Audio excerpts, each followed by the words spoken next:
ბავშვმა როგორც ასეთია, აგერ ახლა 2 დღის უკან თქვა და დღეს როგორც ამბობს, CSGO-სანაც მიუყენებია გუშინ შეურაცხყოფა. და რა შუაში აყენებს შეურაცხყოფას ბავშვს? რა აზრით მე რა ვიცი.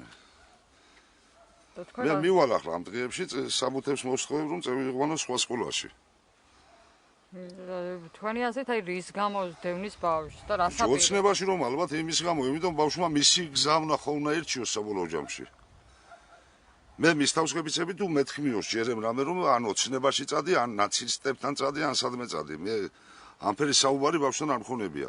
ბავშვმა ერჩია მისი გზა არის მე-11 კლასის მოსწავლე. და რა შუაში არის რომ იგიქნა რას ქვია. ბავშვი ლანძღოს. მას მისი გზა აქვს, ამ ბავშვს მისი გზა აქვს და საბუთებს ალბათ მოვსთხოვებ. რომ გადავიყვანო სხვა სკოლაში, ზეწოლის ქვეშ რა თქმა რომ იყოს. შემიყვანა კაბინეტში, მცემა და გამლანძღა, სხვა არაფერი. და რას გეუბნებოდა, მიზეზი რა იყო? რატო იყავი აქციაზეო?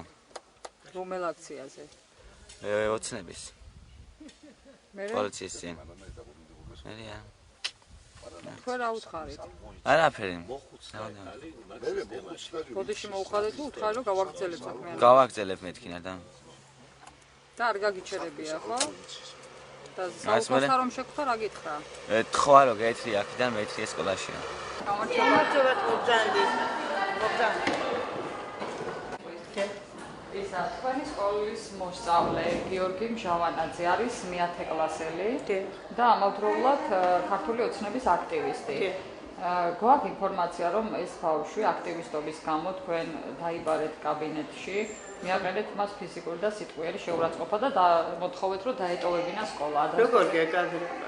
არავით არც ერთი გდილით არ იყო ეს ბავშვი სკოლაში და მე მომაწოდეს ინფორმაცია რომ ბავშვი გაკვეთილზე არ არის და შევეკითხე შუადღეს მერე სადაც გინდა იქცედი სადაც მიგიდე მიიღე მონაწილეობა არჩევრაცხყოფანი მიყენები და არც არაფერი არ მიკადრებია ძალიან მომწონს ყველაფერი ძალიან კარგად დამთავრდა ეს მიუთხარი სადახარ დღეს შემდგამე სათხარ და ჩამოვედი იქიდან ეთერი მასწავლებლო დამთავრდა სხვა არაფერი საუბარი არ მქონია ასევე სამართალდამცავს მიუთითეთ რომ ამოსწავლეზე რომ აი ეს არის ქართული ოცნების რომელ სამართალდამცავს მიუთითე მითხარი უბნის რწმუნებულს არც ერთ ვარიანტში არ მითითებია არც ყოფილა ასეთი რამე არ ყოფილა რატომ უნდა მივაყენო ბავშვს შეურაცხყოფა თუ შეიძლება ნახევარი მოსწავლეც იყო მაგრამ არც ერთი მე არ დამიბარებია და არ მითქმია არაფერი მსგავსი არ იყო არაფერი